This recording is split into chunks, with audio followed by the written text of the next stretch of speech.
Obrigado,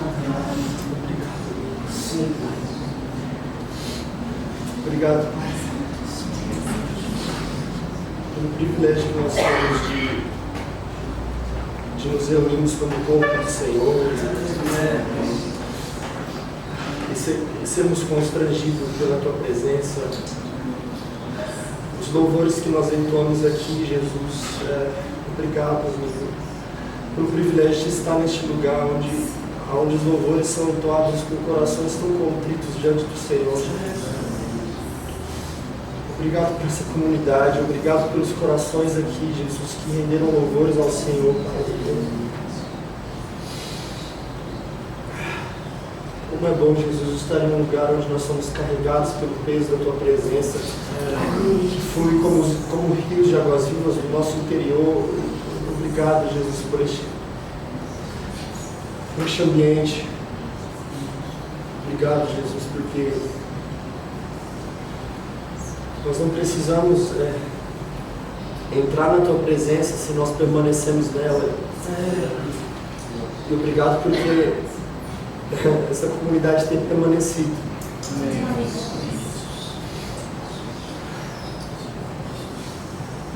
Toma-nos nessa noite, Jesus, no ensino da Tua palavra e fala conosco. Tudo que nós queremos é ser constrangidos pelas verdades que estão nessas Escrituras, em nome de Jesus. Para que a gente possa agradar ao Senhor Jesus com a nossa vida, com o nosso cristianismo, com as nossas atitudes. Nos dá santidade, pureza de pensamento, nos ajuda, Jesus, a honrar o Senhor e a ter o Senhor como a maior motivação dos nossos dias. De tudo que nós fazemos, Jesus, não deixa o nosso coração ser roubado por nada que não seja o Senhor, amigo. Eu te amo, nós te amamos. Nós amamos o Senhor aqui. Na verdade, o desejo do coração é de ficar só falando com você.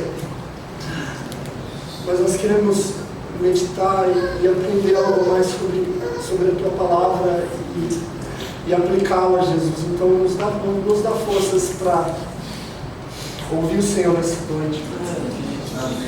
Em Teu nome, amigo, nós oramos. Em Teu nome. Aleluia.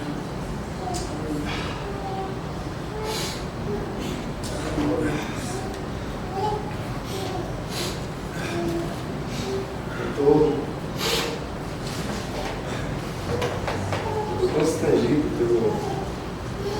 constrangido por Jesus aqui nesse lugar, e ver você na frente disso, é lindo ver as coisas que Jesus faz nas nossas vidas,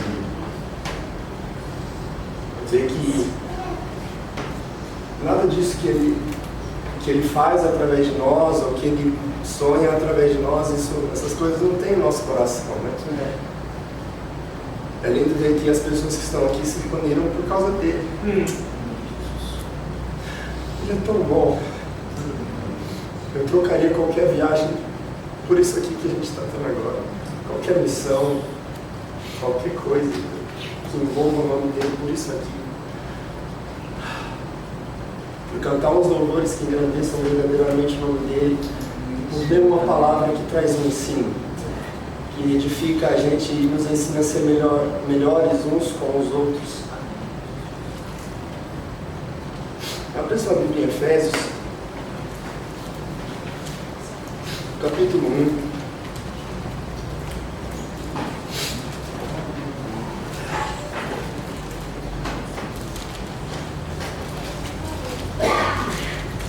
Efésios capítulo 1. Tem 2 semanas que eu cheguei da África do Sul. A gente tem um projeto chamado Missão Movimento, lá numa base da Jocum, em Worcester. Um projeto com uma comunidade colored, que não são nem os negros nem os brancos, são os mestiços, e é uma comunidade que sofre de muita injustiça social, e eles vivem mesmo na beira do abismo. Se parece um pouco com muitas das favelas do Brasil, né, que a gente conhece a realidade. A gente tem um projeto muito legal lá, às segundas, quartas e sextas, e uma vez no ano a gente tem uma escola de missões. Nós trazemos pessoas daqui do Brasil para a África do Sul para oferecer treinamento teórico e prático também. E tem 2 semanas que eu cheguei aqui e eu estava morrendo de saudade disso aqui, de um ambiente gostoso assim para estar com um amigo Jesus, né? Então eu estou sendo muito mais edificado do que qualquer coisa aqui. Eu louvo a Deus por isso. E essa semana, quando eu estava falando com o Samuel, quando eu falei para ele que eu já estava vindo e eu já estava acompanhando o que Deus estava fazendo na vida dele nesse tempo, de outubro para cá, e vendo tudo que estava sendo gerado, eu já estava com muita vontade de vir, de conhecer, de estar aqui. E quando a gente estava conversando, ele disse que vocês têm meditado no ensino do Evangelho, para que a gente possa crescer. Eu falo a gente porque eu me incluo nessa comunidade também, eu me sinto parte, para que nós possamos crescer bem fundamentados, com uma fé bem sólida, né? Para que os nossos louvores não sejam só as gritarias, né? Mas que a gente saiba mesmo o que a gente está cantando. E às vezes tem tantas coisas profundas que a gente canta. A gente cantou agora em uma letra que eu nunca ouvi, falando: quem me dera ser como os anjos para voar onde você está. Isso tem muito a ver com a Bíblia, sabia? Porque quando Deus formou os anjos, Ele formou os anjos com esse objetivo máximo de adorá-lo. E a adoração dos anjos se manifesta de diversas formas. Mas se tem uma coisa que Deus não deu aos anjos, foi o privilégio da pregação da palavra de Deus. Esse foi o privilégio que Ele deu aos homens. Então, ao mesmo tempo que nós ansiamos por esse grande momento da Maranata, onde Ele vem, onde a gente vai estar com Ele, fazendo o que os anjos fazem 24 horas que adorando, ao mesmo tempo os anjos olham para os humanos e falam: que tamanho privilégio que eles têm de pregar a palavra. E se você vê no livro de Atos, tem alguns momentos que isso é mostrado. Se você for lá depois em Atos 10, naquela história do centurião Cornélio, que conhecia a Deus, tinha fé, tinha temor, mas não conhecia Cristo. E aí Deus manda um anjo para falar com Cornélio, dizendo que um homem ia trazer a palavra. Por que Deus não mandou um anjo pregar para ele? Você entendeu? Ele mexeu toda uma comunidade de outras cidades, porque esse privilégio não foi dado aos anjos. Aí ao mesmo tempo que um anjo vai falar com Cornélio para preparar a morada para esse pregador, ele vai lá e outro anjo para poder visitar Pedro e falar: ó, Pedro, dá aquela visão para ele, com vários alimentos. E ele fala: não posso comer. Come, mata e come. Eu purifiquei. E envia ele para pregar para Cornélio. Então teve todo esse trabalho do anjo daqui, do anjo lá, mas o privilégio da pregação do Evangelho foi dado a nós. E de fato eu senti isso quando a gente estava louvando. Que me dera ser como os anjos, para a gente poder só ficar nesse ambiente de adoração. Mas Ele nos deu um encargo aqui, que os anjos olham e falam: esse encargo aí é deles, que é da pregação do Evangelho. Amém. E nós, como comunidade, precisamos viver isso quando nós estamos aqui. E essa pregação desse Evangelho é o que me constrangeu hoje, quando eu estava conversando com o Samuel durante essa semana, e ele falou sobre os ensinos. E Efésios 1 me veio ao coração de uma maneira gritante essa semana. É uma palavra que eu gosto. Eu já sentei com o Samuel um dia para a gente conversar sobre Efésios 1. A gente ficou doido com as coisas que o Senhor falava e as Escrituras falavam. E o contexto dessa carta dos Efésios foi quando Paulo estava fazendo a terceira viagem missionária dele, lá em Atos 19. Se você quiser anotar algumas coisas aí no seu celular, no bloco de notas, para depois você conferir, ver. Meu coração às vezes fica queimando, sabe? Para ficar, às vezes, falando das missões e das histórias, mas hoje eu tenho um peso muito forte de ensino aqui. Eu quero seguir isso, a linha, a risca, obedecendo ao Senhor, de obedecendo ao que Deus tem feito aqui na comunidade. Então, o contexto dessa carta foi quando Paulo estava preso lá em Roma, em Atos 28, quando ele ficou aqueles 2 anos na prisão domiciliar. Ele já havia visitado Roma, ele ficou lá por 3 anos, que foi nesse contexto de Atos 19, foi na terceira viagem missionária dele. que Éfeso, ela era uma região muito estratégica. Ela era uma das maiores cidades da Ásia Menor na época. Ela tinha essa história, né, das 7 maravilhas do mundo não nasceu aqui no nosso tempo contemporâneo. Naquela época já existiam as maravilhas daquela época, e em Éfeso tinha uma das maravilhas da época, que era o templo da deusa Diana, aonde, se você for ver Atos 19, você vai ver que teve um grande conflito por causa disso, e no que as pessoas de Éfeso estavam envolvidas. E Paulo entendeu que ali, você vê o coração missionário de Paulo em todo o livro de Atos, né? Ele encontrou Éfeso e falou: vou gastar 3 anos da minha vida aqui, porque aqui eu posso estabelecer muita coisa para espalhar. Pessoas de outros lugares vêm negociar aqui, vêm fazer comércio, e daqui pode nascer igrejas assim, comunidades em casas, se espalhar para as outras cidades, e assim o evangelho vai se espalhando. E é muito legal como que o livro de Atos se desenrola nesse contexto. Você vê lá em Atos 1:8, quando Jesus vai ser assunto ao céu, e ele fala aquele versículo clássico, que na verdade até a chave do livro de Atos, né? Quando ele fala assim: vocês receberão poder ao descer sobre vós o Espírito Santo, e sereis minhas testemunhas em Jerusalém, como em toda a Judéia, em Samaria, em toda a Judéia e até os confins da terra. E aí algumas linhas, digamos, talvez teológicas, né, acreditam que esse texto está falando sobre um processo que o cristão deve ter, de primeiro pregar na sua casa, né, na sua Jerusalém, e depois pregar talvez em um outro lugar, ou em uma outra nação transcultural. E parece ser uma interpretação assim, bem atrativa, e ela é muito espalhada. Eu acredito que muitos de vocês já ouviram isso, mas na verdade não é o que o texto diz. E na língua portuguesa mesmo, ele não está falando sobre o processo de primeiro em Jerusalém, depois em Samaria, depois na Judéia, depois nos confins. Ele fala tanto em um quanto em outro. Ele fala em Jerusalém e Samaria, em toda a Judéia e até os confins da terra. Então é tanto em um quanto em outro. E na verdade o que Lucas, que escreveu, né, o livro de Atos para Teófilo, com o intuito de alcançar a grande Roma naquele momento, era de formatar o livro dele baseado nesse versículo. E é por isso que quando a gente vê e estuda o livro de Atos, você vê que no capítulo 1, 2, 3, você vê que o evangelho ali, com a vinda do Espírito Santo em Atos 2, está sendo consolidado aonde? Em Jerusalém, na Judéia. E aí depois, quando termina a pregação de Estevão e a morte dele, né, o sacrifício em Atos 7, entra Atos 8, Deus manda Filipe para Samaria. Então dos capítulos 1 até o capítulo 7 você vê em Jerusalém e em toda a Judéia. E aí no capítulo 8 você vê Samaria, cumprindo o que Jesus falou.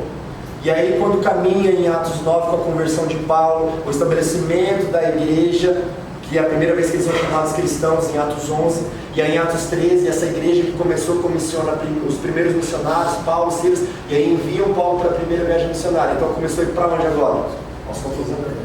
Então a estrutura do livro de Atos, dos capítulos, é o cumprimento do que Jesus havia falado. Primeiro em Jerusalém, com a consolidação da igreja, com a vinda do Espírito Santo, e aí em toda a Judéia com isso, e aí em Atos 8 Samaria, e a partir de Atos 13 com a primeira viagem missionária de Paulo, até os confins da terra. Então o contexto dessa carta, ela já está dentro dessa missão dos confins da terra. E nós hoje, nós cristãos do século 21, de 2020, nós fazemos parte de qual contexto histórico? Dos confins da terra. Então não é primeiro eu tenho que ganhar minha casa para depois ir para os confins da terra, a gente tem que ir para os confins da terra agora mesmo. Entendeu? E claro que também ser um testemunho vivo na nossa casa, na nossa faculdade, etc. Imagina só se Paulo, quando ele tivesse acesso aos escritos de Lucas, de Atos, e ele visse Jesus falando em Jerusalém, Judéia, Samaria, até os confins da terra. Imagina imagina se ele tivesse tido essa interpretação que muitos teólogos hoje têm, falando que é primeiro aqui no seu contexto social, na sua esfera de sociedade, depois transcultural. Se Paulo não tivesse tido essa interpretação, que infelizmente ela é errada, mas infelizmente ela é bem dissipada nas igrejas. Se Paulo tivesse tido essa interpretação, o evangelho provavelmente não teria chegado a nós, porque ele era um cidadão romano. Então ele ia ficar na mente dele: eu preciso ganhar Roma, preciso ganhar Roma, preciso ganhar Roma. Roma hoje é toda convertida ao Senhor? Ainda em 2020 não é. Então Paulo morreria tentando ganhar Roma e não iria expandir o Evangelho na Ásia Menor, na Europa, e por causa da Europa vindo para a América, etc. A gente sabe o que aconteceu. Então foi por causa que ele não interpretou o texto erroneamente que o Evangelho chegou até a gente. Mas hoje, nos nossos dias, nós interpretamos errado. Então, por isso que é essencial o ensino da palavra, é essencial o que vocês como comunidade estão construindo agora, de se basear e fundamentar no ensino da palavra, para que a gente não seja levado por qualquer vento de doutrina. Então, depois do ministério de Paulo em Éfeso, ele criou muitos laços lá. E em todo lugar que Paulo ia, ele sempre procurava homens para que ele estabelecesse-os como presbíteros, ou como os bispos, ou como pastores. Bispo e pastores têm uma mesma tradução, né? Aqui, nesse contexto de Novo Testamento, o contexto de apóstolo é missionário, e o contexto de bispo e de pastor é o que fica cuidando da comunidade. Então, ele faz isso pelas viagens missionárias dele, tanto que ele vai quanto ele retorna. E aí, um meio de contatar essas pessoas e de trazer exortações e palavras, ao ouvir as notícias de como o Evangelho está caminhando naqueles lugares, é através das cartas. E aí, quando Paulo ficou preso em Roma, que foi a prisão domiciliar dele, se você ler a partir do capítulo 21 de Atos até o 28, você vai ver a terceira viagem missionária dele, que na verdade foi preso, né? Ele ficou aqueles 2 anos preso em Cesareia Marítima, e aí depois ele pediu para ser levado para Roma por ser um cidadão romano, e aí vem todos aqueles últimos capítulos da transição dele até chegar em Roma, que antes ele passa pela ilha de Malta, não sei se vocês lembram, ele chega até Roma, e aí, quando ele chega em Roma ele fica naquela prisão domiciliar por 2 anos, e lá diz que ele tinha completa liberdade de receber pessoas para serem ministradas por ele, discipuladas por ele. E aí foi o tempo que ele escreveu Filemão, sobre a história de Onésimo, né, aquele escravo fugitivo que provavelmente foi discipulado por Paulo, e escreveu Colossenses, entregou a carta de Filemão e Colossenses junto à igreja de Colossenses, que eles faziam parte de uma mesma comunidade, e escreveu aos Efésios. E quando Paulo escreve aos Efésios, o intuito máximo dele é de trazer um fundamento justamente eclesiológico, que é de ensinamento para a igreja. Porque a igreja de Éfeso, ela estava nos primeiros rumos dela, crescendo dentro de um sincretismo religioso por causa de todas as crenças que eles tinham fundamentadas nas ideias do templo que tinha da deusa Diana, né, ou Diana, e que assim, eu nem vou entrar em detalhes disso, mas depois se você quiser pesquisar na internet e ver, eram coisas horríveis, desde imoralidades sexuais até sacrifícios que aconteciam lá, e isso estava começando a sincretizar com o Evangelho. Isso na igreja primitiva era muito normal, e é por isso que sempre nas cartas Paulo fala sobre permanecer na palavra e estabelecer uma cultura de reino, e aí ele ensina praticamente assim, teologia. Então aqui nesse primeiro capítulo de Efésios, ele estabelece a doutrina, digamos assim, teológica que a igreja precisa ter na salvação, para entender, e aí através de salvação ele fala de bênçãos. E eu gosto muito disso, porque eu acho assim que nos últimos talvez 50 anos, né, a doutrina, talvez a prosperidade, né, que eles chamam, trouxeram muitas palavras com a ideia das bênçãos. E isso acabou confundindo um pouco com o que Efésios 1 nos ensina. E Efésios 1 é a chave para entender bênçãos.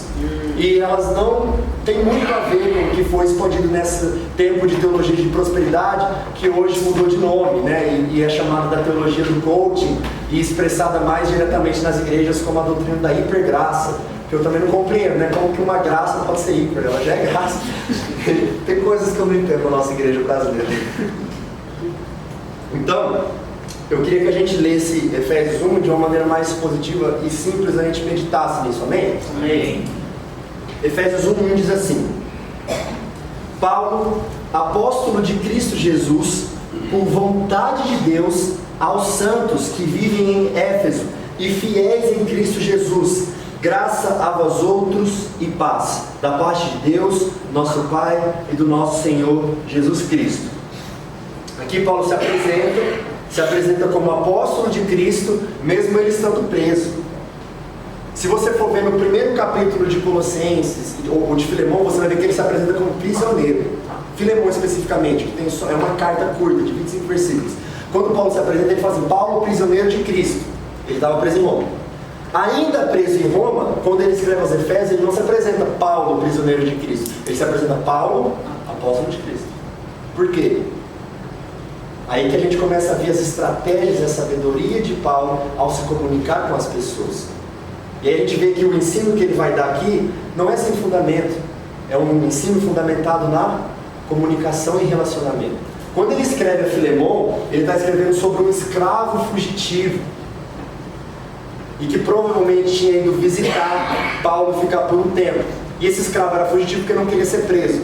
Quando você vai ler a carta a Filemon, Paulo fala que ele vai pagar o que Onésimo deve a ele. E aí muitas pessoas pensam que ele roubou alguma coisa, mas a gente não sabe qual que foi o erro, o pecado que Onésimo cometeu contra o seu senhor, Filemon. E Filemon era o cara que recebia a igreja na sua casa. E Arquipo e Áfia provavelmente eram os líderes dessa igreja. Quando você vai lá em Colossenses, você entende esse contexto, etc.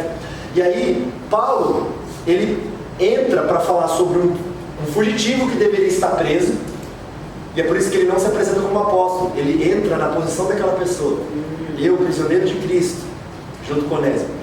E ele começa a fazer toda essa petição em favor de Onésimo, falando: olha, ele que antes te era inútil, que Onésimo no grego ele significa útil, e aí ele faz um jogo de palavras. Ele que antes era inútil, agora é útil, não só para mim, mas como para o reino. Portanto, receba ele não como um escravo agora, mas como um irmão caríssimo, porque agora ele faz parte da família.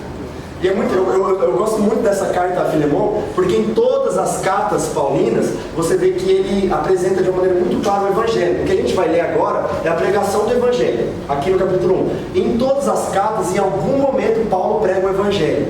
E Filemon é a única carta que Paulo não prega o Evangelho. Porque, na verdade, ele se torna o Evangelho nessa carta. Você tem Filemon, que é um senhor. E você tem Onésimo, que é um escravo. Tá entendendo? Você tem aqui o Senhor Deus, e você tem aqui você. Romanos 3,11. Nós, que não há nada de bom em nós, não há nada de bom que possa ser encontrado em nós. A nossa natureza caída nos escravizou do pecado. E aí você entra aqui, Paulo, falando assim: olha, ele teve um encontro com Cristo. Portanto, agora ele é parte da família. Então eu quero que você receba ele, mas não mais como escravo, mas como parte da família, como irmão caríssimo. Então Paulo se torna Cristo, mediando a reconciliação de Onésimo e Filemon, assim como Cristo faz a reconciliação entre nós e Deus. E é por isso que nessa carta de Filemon ele não precisa pregar o Evangelho, porque ele se torna ele.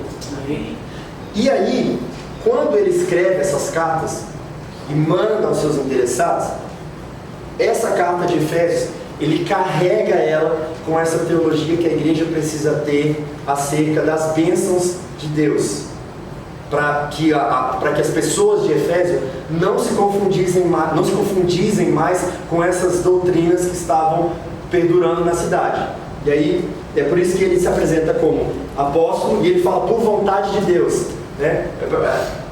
Teologicamente, nas escrituras, o apóstolo é quem havia sido uma testemunha ocular do ministério de Cristo. E Paulo foi, né? Em Atos 9, quando Cristo tem um encontro com ele, é por isso que ele fala: olha, não foi por autocomissão, não foi por mim, é pela vontade de Deus. Aos santos, às pessoas da igreja, e que vivem em Éfeso e fiéis em Cristo Jesus. É muito legal isso que diz aqui no versículo 1. Ele separa as duas coisas para mostrar que os cristãos, os santos, eles são parte de uma realidade geográfica e também espiritual. Aos santos que vivem em Éfeso e fiéis em Cristo Jesus. Ele não está dizendo pessoas que são fiéis a Cristo.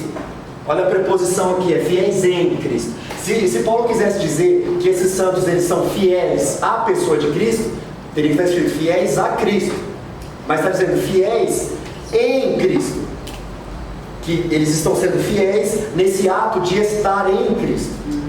Então os santos são pessoas que residem em Éfeso e residem em Cristo. Nós somos santos que residimos em Goiânia e residimos em fiéis, residindo em Cristo. E aí vem o versículo 3, que ele vai começar um texto gigante. Eu vou ler ele completo aqui, é do 3 ao 14. E esse texto do 3 ao 14, ele não tem pontuação no original, no grego original. Aqui também não, é ponto e vírgula, pelo menos na minha versão. ele é um texto, é como se fosse assim, Paulo pegando todo o coração dele, todo o entendimento que ele tem de salvação, e ele derrama nesses versículos do 3 ao 14, e ele fez num estilo literário, digamos, como se fosse uma poesia judaica. E ela, na verdade, se a gente for entender hoje, né, no nosso linguajar, é como se fosse uma música. Esses versículos do 3 ao 14 é uma música de 3 estrofes. E a gente vai ver cada divisão delas aqui. Eu vou ler primeiro e depois a gente pensa nelas, tá bom? Amém. Versículo 3. Bendito o Deus e Pai de nosso Senhor Jesus Cristo, que nos tem abençoado com toda sorte de bênção espiritual nas regiões celestiais em Cristo, assim como nos escolheu nele, antes da fundação do mundo, para sermos santos e irrepreensíveis perante Ele, e em amor nos predestinou para Ele, para a adoção de filhos, por meio de Jesus Cristo, segundo o beneplácito de sua vontade, para o louvor da glória, fala, para o louvor da glória, de sua graça, que Ele nos concedeu gratuitamente no amado, no qual temos a redenção pelo seu sangue, a remissão dos pecados, segundo a riqueza da sua graça, que Deus derramou abundantemente sobre nós em toda a sabedoria e prudência.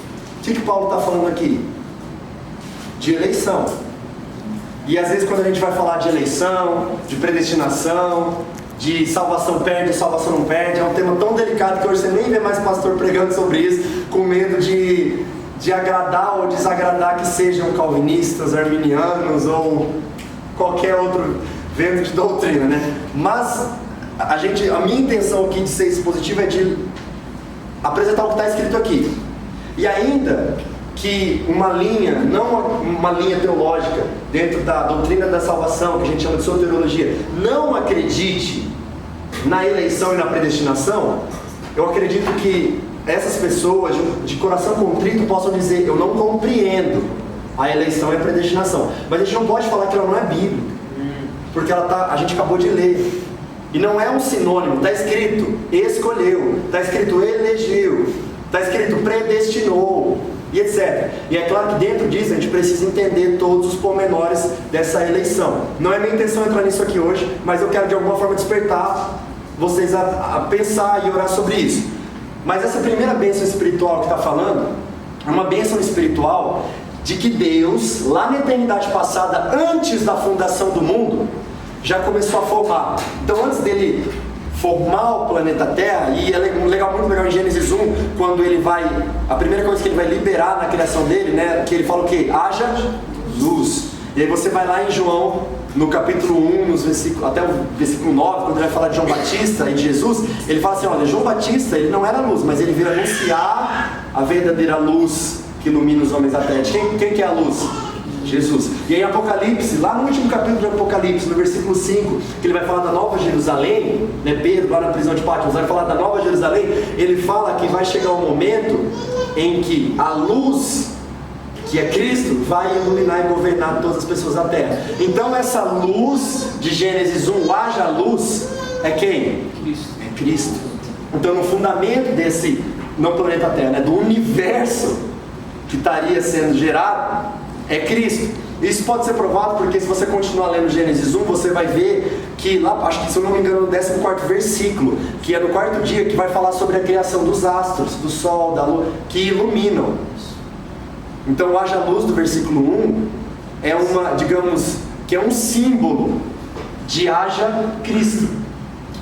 Por quê? Porque muito antes desse haja mundo, já existia o plano de salvação perfeito, que era o haja cruz, o haja redenção e o haja o selo do Espírito. Então aqui é o que Paulo quis mostrar, é que nessa eternidade passada, antes da fundação do mundo, Deus já havia escolhido os seus, elegido os seus, predestinado os seus. E qual foi a maneira que ele predestinou, que ele escolheu os seus? Ele escolheu nele. Então, digamos assim, o método, o meio que Deus, Pai, Deus Filho e Deus Espírito Santo escolheram os seus, foram neles mesmos. Isso envolve responsabilidade humana? Sim ou não? O que vocês acham? ele escolheu nele. A responsabilidade humana aqui viria depois.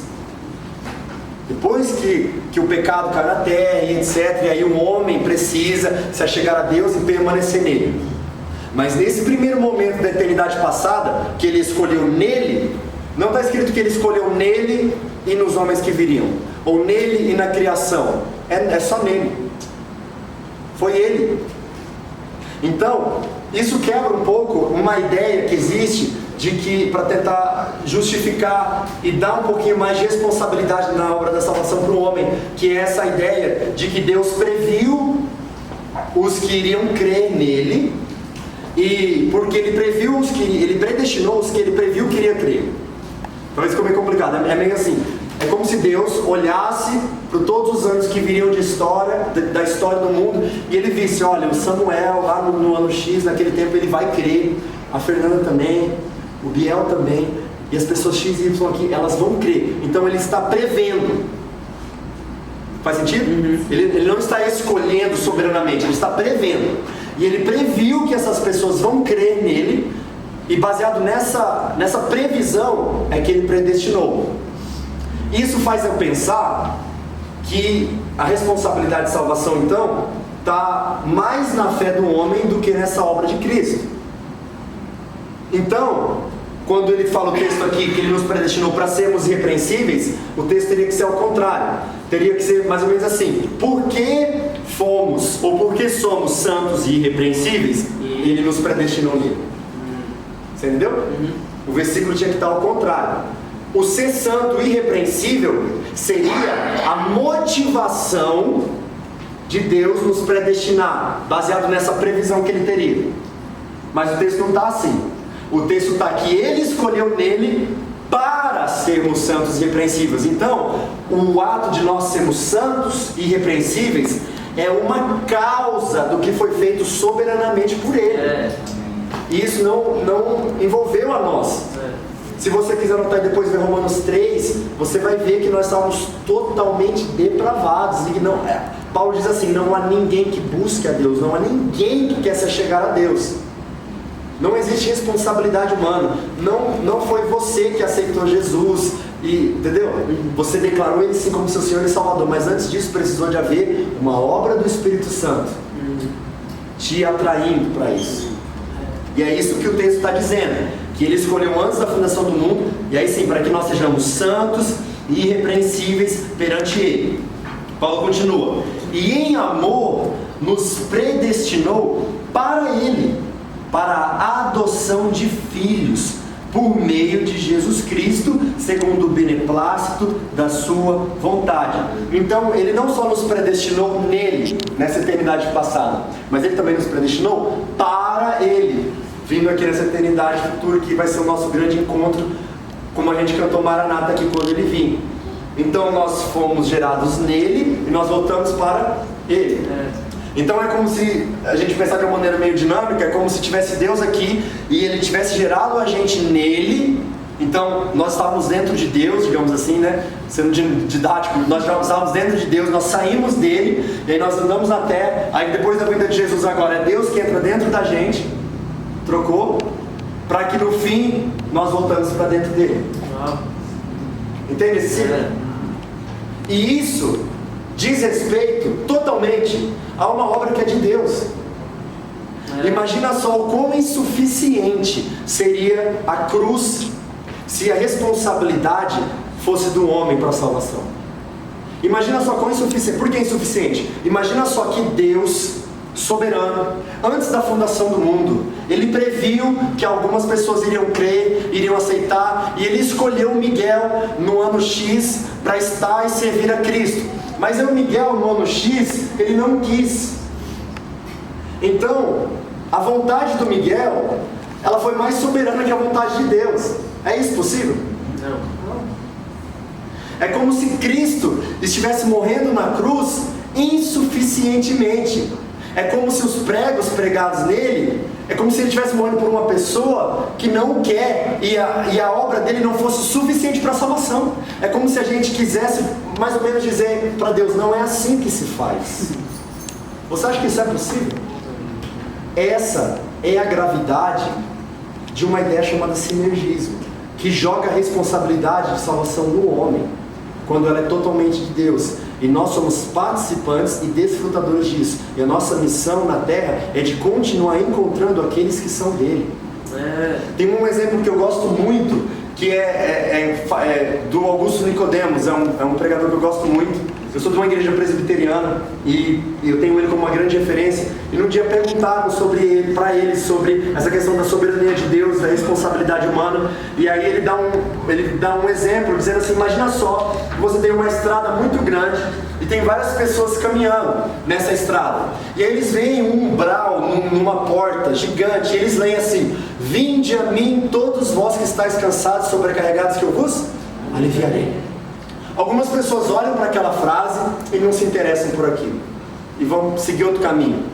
Outras pessoas, contanto, elas caminham, elas entram por aquela porta, elas atravessam a porta, elas olham, elas experimentam, elas desfrutam. Às vezes elas até ganham alguns cargos dentro deste lugar que elas entraram, mas depois de um tempo elas desistem, não querem mais ficar lá e saem.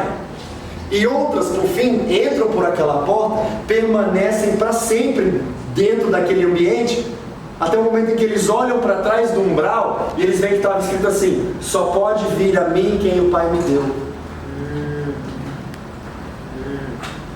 De primeira mão, a gente tem esse costume de chamar a responsabilidade para a gente e falar: vinde a mim, eu vou se eu quero. Vinde a mim você que está cansado e sobrecarregado, se eu quiser eu vou. E a gente fala: eu vim porque eu quis. Só que se você olhar atrás da porta, você vai ver que está escrito aqui: você só veio porque o Pai te trouxe. Tá entendendo? É assim que funciona essa doutrina de Paulo aqui explicando a predestinação e a eleição. E aí é por isso que ele chama isso de adoção, porque os que antes não eram foram enxertados nessa família de Deus. E quando eles estiverem parte dessa família, eles vão olhar para trás e vão ter a completa noção que não foi por nenhuma decisão dele, não foi por nenhuma ação deles, até porque as ações deles, nossas, são como os trapos de imundícia. Para Deus, é 64:6 diz isso. E aí o texto continua: para o louvor da sua glória. Então, fim da primeira estrofe. Paulo já bateu bastante, né, na gente, só com essa primeira estrofe da música. E ele vai falar: ó, é para louvor da glória dele, não tem nada a ver com isso, é ele. E agora ele vai começar a segunda estrofe e vai falar desse tempo histórico, vai falar de Jesus. Aí ele diz assim, verso 6: para louvor da glória de sua graça, que ele nos concedeu gratuitamente no amado, não hiper gratuitamente, não é só gratuitamente, gratuitamente no amado, no qual temos a redenção, fala redenção, pelo seu sangue, a remissão dos pecados segundo a riqueza da sua graça. Tem duas palavras aqui muito chaves. Paulo fala que esse Cristo que veio, agora ele saiu do antes da fundação do mundo e veio para os tempos 6 a.C. até o 33, quando ele faleceu. Então, nesse tempo histórico que ele está falando, ele disse que houve redenção e remissão. E é muito importante a gente compreender o que é redenção e remissão. Alguém quer dar uma ideia do que é redenção? O que você acha que seja redenção? Redimir. Ou remissão? Pode falar, gente, a gente está aqui uma comunidade, né? Comunicar, não tem problema. A gente está aqui para crescer junto também. Alguém gostaria de dar alguma ideia do que seja redenção ou remissão? Que são duas coisas diferentes? Acho que redenção é tirar de um lugar e colocar em outro. E remissão acho que é só retirar mesmo. Retirar. Então redenção seria tirar de um lugar e transportar para outro, e remissão, tirar. Ele fez uma conjectura do que exatamente é a redenção e a remissão. Ele falou ele falou qual é a ação da redenção e da remissão. E é exatamente isso. Na remissão, você tem o perdão dos pecados. Então remir é perdoar. A gente pode até pensar como um sinônimo muito próximo. Remissão de pecados, perdão de pecados, ou seja, você tirar. E a redenção, que é você tirar e transportar para um lugar. Redenção é você pagar uma dívida, você comprar. Isso é redimir. Então, é muito louco o que Deus faz aqui através de Cristo. Ele fala que Cristo dá redenção e pelo sangue dele, remissão. Só que isso entra em combate com algo muito difícil. que se chama o caráter de Deus. E eu quero que a gente medite bem delicadamente nisso. Eu quero que vocês pensem comigo. Vocês acreditam que Deus é justo? Certo? Deus é justo. Tá bom. Imagina que o Samuel é um cara muito justo. Samuel é justo. E aí eu cheguei aqui para ministrar o louvor na igreja, comecei a tocar, eu estava tocando com tanta emoção que eu quebrei as cordas do violão. E aí no final do culto, Samuel chega em mim, eu estou constrangido, né? E eu falo assim: Samuca, velho, me perdoa, mano, eu quebrei as cordas do violão, eu vou comprar outras para você. Ele olha para mim e fala assim: mano, não precisa, fique em paz, ó, tá perdoado. O que ele acabou de fazer? Ele remiu o meu erro, ele perdoou o meu erro. Mas, mano, fica preocupado. Eu mesmo vou lá e vou comprar. O que ele fez agora? Ele me redimiu. Porque eu tinha uma dívida. E ele falou: não, pode deixar, eu vou pagar essa sua dívida. Você acha que ele foi justo? Sim ou não? Sim. Sim? Não. É aí que está o problema. O Samuel foi um amigão. Foi muito legal. Foi amoroso e foi perdoador. Mas foi justo? O que ele teria que fazer para ser justo? Falar: mano, eu te amo, cara, mas realmente foi você que quebrou as cordas e eu sou um homem justo. Você precisa pagar por elas. Você crê que Deus é justo? Sim. Então você também crê que Ele não pode perdoar?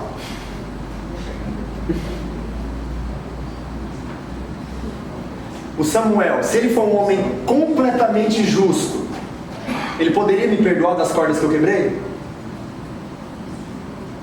Poderia? Se ele me perdoasse, ele deixaria de ser o quê? Justo. Justo e justiça e perdão são divergentes. Elas não podem se encontrar. Ou você é justo, ou você é perdoador. E se Deus é justo, como que Ele perdoa? Mas aí, Miguel, nesse caso é agir com a razão ou com a emoção? Legal. Esse lance da razão e da emoção, a gente pode entrar a gente não pode entrar no caráter de Deus, porque a gente estaria humanizando Deus. Na gente é assim, né? Porque o Samuel poderia, com as cordas que eu quebrei do violão, ele poderia se emocionar de uma maneira negativa, ou seja, ele poderia ficar irado, me dar uns tabefes, mandar eu pagar essas cordas. Ou ele poderia se manifestar, como eu contei na história, de uma maneira muito positiva para mim, né? Me beneficiou, não ele, porque ele teve que gastar dinheiro. Mas ele foi amoroso e perdoador. Você entendeu? Então aqui, essa ideia da razão e da emoção não entraria dentro do caráter de Deus. O grande ponto é que Deus é justo. Ele precisa praticar justiça. E é por isso que tem coisas que Deus não pode fazer. Ele é onipotente e soberano. E a ideia dele ser soberano e onipotente, tão quanto onisciente e onipresente, traz pra gente essa ideia de que ele pode fazer tudo o que ele quer. Mas Deus pode mentir? Não. Deus pode mudar? Está escrito que ele é imutável? Está escrito que ele não mente? Então, se ele é justo, ele não pode perdoar.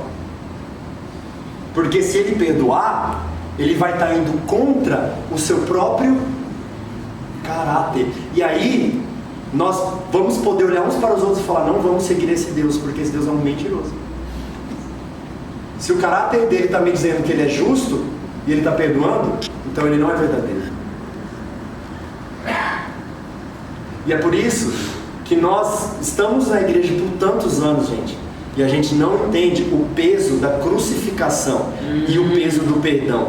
A gente não compreende. É algo que não poderia acontecer. É algo que vai contra a pessoa de Deus. E aí é aí que entra o amor. É aí que entra o amor. Se fosse só pela justiça, nós estaríamos condenados. Mas é aí que entra o amor. E o amor fez Deus encontrar um meio, encontrar um caminho para fazer duas coisas que jamais podem se encontrar, se convergir. Justiça e perdão. Aleluia. Amém. Não precisa abrir, eu vou te dar um exemplo nítido disso. Mateus Mateus 18, 23. Se você quiser essa nota, depois lê. É a parábola do credor incompassivo. É uma parábola que Jesus conta. Eu vou ler um pedacinho dela só para vocês entenderem mais ou menos essa ideia que eu estou querendo mostrar.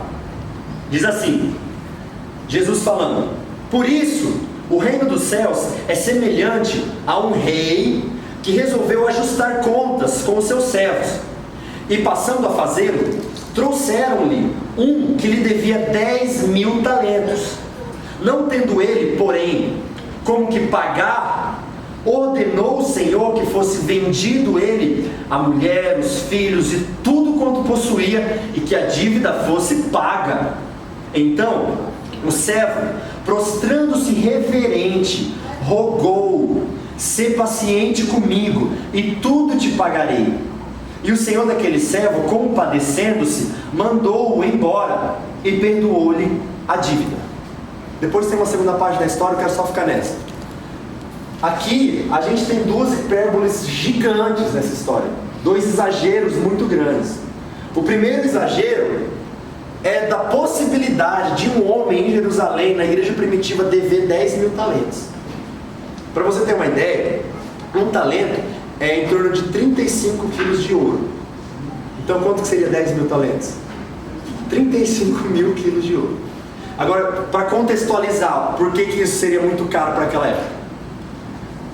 As taxas, os impostos de toda a nação de Israel, por ano, que eram juntadas em um ano na nação de Israel, todas as pessoas, todos os cidadãos, juntando todos os impostos e taxas que eles pagavam, dava 800 talentos.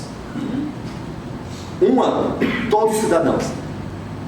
Isso significa que para chegar ao nível de 10.000 talentos, era no mínimo assim, 13 anos e meio, aliás 12 anos e meio da nação de Israel pagando taxas, todos os cidadãos, para chegar a 10.000 talentos. Se a gente fizer umas continhas matemáticas, você vai ver que esse servo ele teria que trabalhar mais ou menos uns 150 mil anos para pagar essa dívida. É isso possível? Não é. Ele tem uma dívida que ele não é capaz de pagar. E o segundo exagero do texto é o servo olhar para o senhor dele, para o rei, e falar assim: ser paciente, porque eu vou pagar. Não tem como. É impossível de pagar. É exatamente isso que acontece com a gente. A gente tem uma dívida que é impossível a gente pagar. E muitas das vezes a gente acredita que a gente é capaz. E aí a gente começa a sustentar o nosso cristianismo na nossa santidade, nas nossas boas ações, que são trapos de imundícia. É como se a gente dissesse: não, ser paciente, eu vou dar conta. Você não vai dar conta. É muito mais de que 10.000 talentos, é muito mais de 150 mil anos trabalhando, você não vai dar conta de pagar essa dívida. Então, Deus, amando a sua criação, amando o homem, mas não podendo perdoar o homem por causa da sua justiça, ele precisava de saciar o seu amor pelo homem e precisava saciar a sua justiça, que protege o seu caráter. Como que ele vai saciar duas coisas que não batem? Duas coisas que a gente fala na teologia que são antinômios. Antinômios são duas coisas que parecem se contradizer, mas de alguma forma, por causa dos mistérios de Deus, elas podem se convergir. E existem vários antinômios na Bíblia. Quer ver um bem rapidinho? Você acha que Deus, ele é um ser mortal? Sim ou não? Não. Ele é eterno. Então quem que morreu na cruz? Jesus não é Deus? E Deus não é imortal? Quem morreu na cruz? Isso é um antinômio. Isso não tem escrito. A gente pode interpretar com alguns textos que a gente vem com aquela ideia de que Jesus é 100% homem, 100% Deus. Isso está completamente correto. E aí o melhor texto para se embasar é Filipenses 2, do 5 ao 7, que fala que Cristo, quando viu, ele se esvaziou. A gente começa a ter uma ideia melhor. Então ele se esvaziou do caráter de Deus. Então ele não era na terra onipresente, porque quando ele estava na Galileia ele não estava em outro lugar. Ele não era onipotente nem onisciente. Um dia a mãe de Tiago e João chegou nele e falou assim: pô, Jesus, separa um lugar bem legal lá para os meus filhos, no teu reino, uma direita e uma esquerda. Ele falou assim: eu não sei quem vai sentar à minha direita e à minha esquerda. Ou seja, onisciência. e não compete a mim, compete ao meu Pai. Onipotência. Você entendeu? É a mesma coisa que você pensar num balão cheio. O balão cheio é Deus. O balão vazio continua sendo balão? Sim. Continua. Está aqui Deus Pai, e quando Deus Filho veio, ele se esvaziou. Filipenses 2, 5 a 7. Aí que você começa a justificar esse antinômio, que Deus não pode morrer, então quem morreu na cruz. E existem diversos antinômios. Isso aqui é mais um.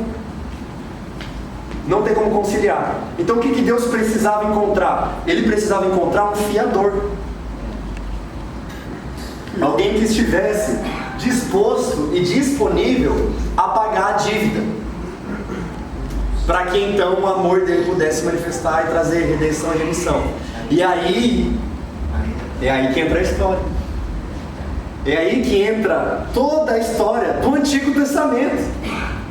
O homem cai no pecado e começa a se afundar como uma espiral, caindo. O primeiro pecado foi uma desobediência que na verdade não... Desobediência foi só a consequência, né, de Adão e Eva. O negócio foi que eles não confiaram no que Deus havia falado que era bom. Eles queriam saber por eles mesmos o que é bom e ruim. A árvore do conhecimento do bem e do mal. Esse foi o centro do erro deles. E aí você vai vendo o outro já mata o irmão. E aqui ó, até chegar em Babel. Não, vamos chegar, vamos alcançar Deus, vamos construir Babel. E ele divide tudo e decide escolher um homem. Abraão decide escolher um homem para que este homem gere um povo, para que este povo faça o quê? A ponte para a revelação que viria no futuro. E essa revelação viria através de Cristo, o Filho. Aleluia. Então ele pega a parte de si mesmo. Ele é como Samuel pegando o violão que eu quebrei e não só me perdoando pelo que eu fiz, mas indo lá e pagando. Ele pega a parte do que o Samuel tem, a parte do dinheiro que ele tem, dos recursos que ele tem e entrega em prol desse violão. É como Deus pegando parte de quem ele é, Jesus Cristo, o Filho, e entregando para pagar essa dívida que seria impagável. Agora, por que precisou ser com sangue e com morte? Paulo de novo lá em Romanos fala sobre isso. Tiago explana mais ou menos sobre as concupiscências da carne, em Tiago 1, falando que a cobiça da carne ou a concupiscência, uma vez que ela gera o pecado, ela gera a morte. E aí Romanos 6, lá Paulo vai dizer que o salário do pecado é o quê? Então nós temos uma dívida.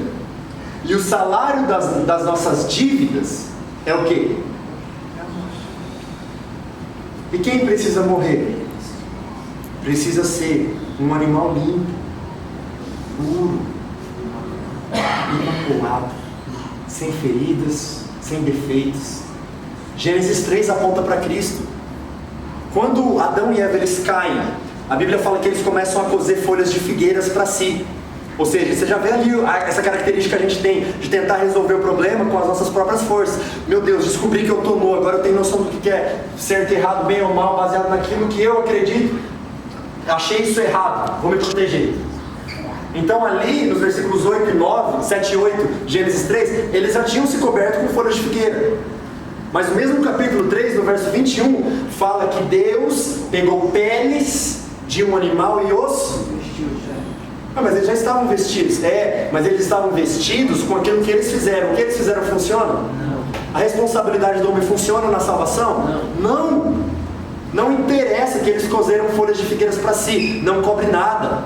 Não importa a gente pensar que nós somos salvos porque nós escolhemos e nós decidimos. Não importa. Pode cozer folhas de figueira a vida inteira. No final você vai ver que na verdade você está coberto porque ele sacrificou um animal que não tinha nada a ver com o assunto e cobriu o mundo. Já está apontando a redenção em Gênesis 3, matando um animal puro, pegando a pele dele e cobrindo o homem, o que Jesus fez na cruz. Todo o Antigo Testamento aponta para isso, aponta para essa ação de Cristo. E aí vem essa redenção e essa remissão dos pecados. Tem uma pregação do Paul Washer que eu gosto muito, de muitos anos atrás. Ele diz que é como se Deus tivesse a sua ira para derramar, porque para exercer a justiça é preciso trazer a ira, a revolta da falha, do pecado e do erro. E aí Paulo ele faz uma alusão dizendo que é como se a ira de Deus fosse cair sobre os homens e com uma mão Deus segurasse toda a ira de Deus e com a outra mão chamasse o homem: vinde a mim. É como se ele conectasse, reconciliasse Onésimo e o Senhor, Paulo, Cristo, nós e Deus. E ele faz convergir perdão e justiça que não poderiam, através de Cristo que pagou o preço. Aleluia. Glória a Deus. Isso é mistério. Nós estamos falando de coisas, gente, que filosofia, sociologia, antropologia, elas não explicam. Se você pensar em um âmbito theo, antropo e ego, não faz sentido de justiça e perdão se conciliar, mas por causa de um amor escandaloso, imensurável, um amor que não se cansa, um amor que se dá, um amor que é tardio no falar, mas pronto para ouvir, que Ele quer nos ensinar. Este amor faz conciliar coisas impossíveis. Isso, gente, que é milagre, isso que é mistério, isso que é manto. Aleluia. E olha o que acontece aqui, que ele continua no texto, né? Segundo a riqueza da sua graça, verso 8, que Deus derramou abundantemente sobre nós em toda a sabedoria e prudência. Deus, Ele foi sábio nessa loucura. E Paulo fala disso também em Coríntios. Eu faria isso de novo, por causa do amor. Amém. Meu Deus. E aí, continuando no verso 9, desvendando-nos o mistério da sua vontade, segundo o seu beneplácito que propuseram em Cristo. É um mistério. Verso 10, de fazer convergir nele, em Cristo, na dispensação da plenitude dos tempos, todas as coisas, tanto as do céu como as da terra. Ele é o que conecta, é o que liga, é o que traz reconciliação. Verso 11, nele, digo, no qual fomos também feitos herança, predestinados segundo o propósito daquele que fez todas as coisas conforme o conselho da sua vontade, a fim de sermos para louvor da sua glória. Finaliza o segundo verso. E nessa última parte do verso ele fala sobre herança. Aqui na primeira estrofe que está falando de Deus Pai, as palavras-chave do que Paulo está cantando, ou do que Paulo está mostrando nesse poema, é eleição, adoção e aceitação. Ele elegeu, ele adotou como parte da sua família, e por meio de Cristo ele aceitou. Então não é a gente que aceita Jesus, é Deus que nos aceita através de Jesus. A gente ensina tudo o contrário nas igrejas. E aí a segunda estrofe é redenção, remissão e herança. Por que herança? Lembra que eu estava falando que no Antigo Testamento, quando Deus escolheu Abraão e um povo, era só para apontar a Cristo? Eles, com o crescimento desse povo e as gerações, eles foram e fizeram um tabernáculo, onde tinha um sacerdote. O sacerdote tinha que fazer o quê? Um sacrifício, tudo apontando para o Cristo, que seria o sumo sacerdote, que se tornaria o próprio sacrifício. Então, aqui, ele já estava, Deus Pai, estava dando Jesus como herança para a igreja. E aí, Deus Pai dá Jesus como herança para a igreja. E Jesus, com a salvação, dá para Deus Pai a igreja como herança. Aleluia. Você entende isso?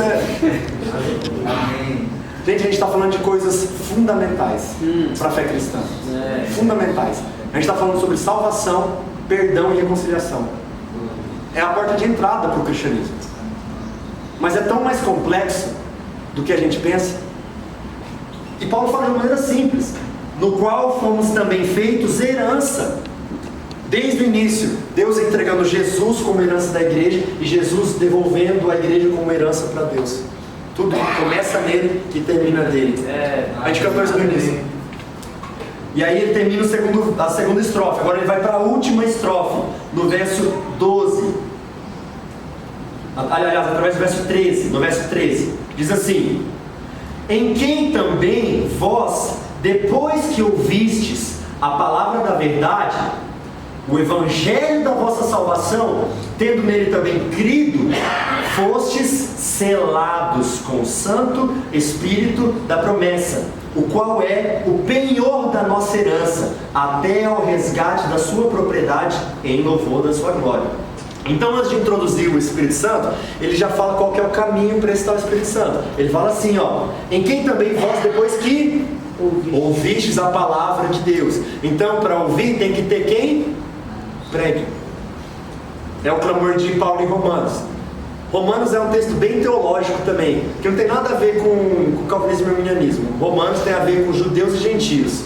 A gente confunde o texto. Mas o clamor verdadeiro de Romanos é Paulo escrevendo para a igreja de Roma pedindo mantenedores. Paulo queria fazer missões na Espanha. E aí é por isso que o texto principal de Romanos é esse, quando ele fala assim, como irão senão a quem prega? Ele estava dizendo, olha, eu estou querendo fazer missões na Espanha, eu preciso de mantenedores, eu preciso de uma igreja que invista em missões. Essa é a motivação de Paulo escrever. Então aqui ele está falando assim, ó, agora é tudo através do Espírito Santo, mas o que precisa acontecer antes? Ouvir. Então ele diz no verso 13, em quem também vós, depois que ouvistes a palavra da verdade, e qual que é a palavra da verdade? O evangelho da vossa salvação, e tendo nele também crido. Então a gente tem que ouvir e a gente tem que crer. E aí depois disso seremos selados com o Santo Espírito da promessa, o qual é o penhor da nossa herança, até o resgate da sua propriedade e louvor da sua glória. E aí, a gente tem duas características do Espírito Santo aqui. E a gente vai terminar pensando nelas. As duas características é selo e penhor. E o que é o selo?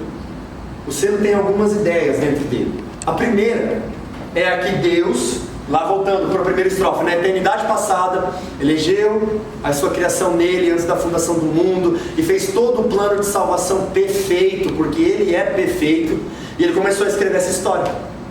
E aí, em um dado momento, ele cumpre ela em Cristo. Tudo que o Antigo Testamento apontou se cumpre em Cristo. E aí Cristo vem. E aí quando Cristo está lá na cruz, ele termina a sua boa obra, ele fala o que? Está... Então é como se a gente pegasse uma carta, e aí Cristo fala, está consumado, ponto final. A gente fecha ela e coloca um... Ela não pode ser mudada. E aí eles chamam o Espírito Santo de quê? Selo. Vocês vão ser selados. Esse selo, aqui está toda a história da humanidade, a queda e a redenção através de Cristo. Está consumado, ponto. Ele fecha e fala, vocês estão selados. Aleluia. E o selo também traz a ideia de direito de propriedade de posse. E até hoje isso funciona. Se você for nos Correios e você vê uma carta que está selada, você pode pegar nela e abrir ela? Pode. Por quê? Ela tem um destinatário. Se chega no seu condomínio um pacote que tem um selo lá com um endereço, você pode abrir ele e violar ele? Não pode, porque ele tem o quê? Ele tem um dono. Então o selo do Espírito Santo é dizendo para o mundo que nós temos o quê? Um puro e santo proprietário e dono das nossas vidas. Nós fomos selados nele. Amém. Isso é doido. As terminações que Paulo usa. Olha essa terminação que Paulo usa para falar sobre o Espírito Santo. Penhor. Você sabe o que é penhor? Penhor a gente pode pensar de duas maneiras. Na época, como dentro da cultura grega e romana, a gente pode pensar até hoje como funciona o penhor. O penhor, ele é a primeira parcela de um pagamento. Só que essa primeira parcela, ela é como se fosse um aviso, um comunicado de que tudo será pago. É como se a gente fosse tipo alugar um apartamento e às vezes você tem que fazer como que é aquela expressão que os... Cheque-calção. Cheque-calção. É uma garantia de que você vai pagar. É uma garantia. A mesma coisa para as coisas móveis ou imóveis. Quando você paga uma parcela, ou você dá algo, dá um móvel, dá um imóvel, dá um carro, dá uma casa, como garantia daquilo que você está comprando. Ou até como, sei lá, um adolescente que vai numa vendinha, esqueceu o dinheiro, aí o dono fala assim, não, deixa o celular aqui. Como garantia de que você vai lá na sua casa pegar o dinheiro e vai voltar para efetuar o pagamento. Penhor é essa primeira parcela de um pagamento que dá a garantia que a obra vai ser feita. E aí é por isso que Cristo é aquele que começou a boa obra e é fiel para terminar. E ele está chamando essa primeira parcela, essa garantia da obra de Espírito Santo. O Espírito Santo é a garantia de que eu te escolhi, de que eu te formei, de que eu te vi, de que eu te amei, de que eu tenho te acompanhado e de que eu entreguei o meu Filho em vosso favor para remissão e redenção sua, dos seus pecados. O Santo Espírito é essa garantia de que você pode agora ser santo. Como o Apocalipse diz, que nós estamos ataviando a noiva de linho fino, que são os atos de justiça dos santos. Então a gente não vai ser santo porque nós vamos alcançar a salvação, é porque nós fomos salvos que agora nós temos esse penhor, essa garantia de que o Maranata, de que Ele virá nos buscar. E enquanto Ele não vem, a gente vai praticando atos de justiça no meio dos santos e dos ímpios. Aleluia. Para expandir o reino dele. É isso. Isso é penhor. Agora, o que Paulo queria de verdade dizer nesse texto, que é do grego helenístico, penhor, na época significava anel de noivado. É isso que penhor significava. E anel de noivado não é como nos nossos dias, que às vezes a gente vê pessoas ficando noivas e terminando o noivado, afinal, não é um casamento. O noivado na época não era isso. Você colocar um anel de noivado numa pessoa é a garantia de que você irá se casar com ela nos próximos meses. Então não era assim, você não pode terminar um noivado. Naquele tempo, hoje virou bagunça. Naquele tempo você não podia terminar um noivado. Você colocou um anel numa moça, você estava falando para ela, para a família, publicamente: essa aqui é a garantia de que eu vou me casar com você. E aí, Paulo chama de penhor quem? O Espírito Santo. Ele está falando assim: o Espírito Santo, meu filho, Fernando, Samuel, vocês, o Espírito Santo é este anel de noivado que eu coloco em você para garantir que quando a Maranata acontecer, quando eu vier, eu vou me casar com você. Aleluia. Amém. Feche seus olhos onde você está.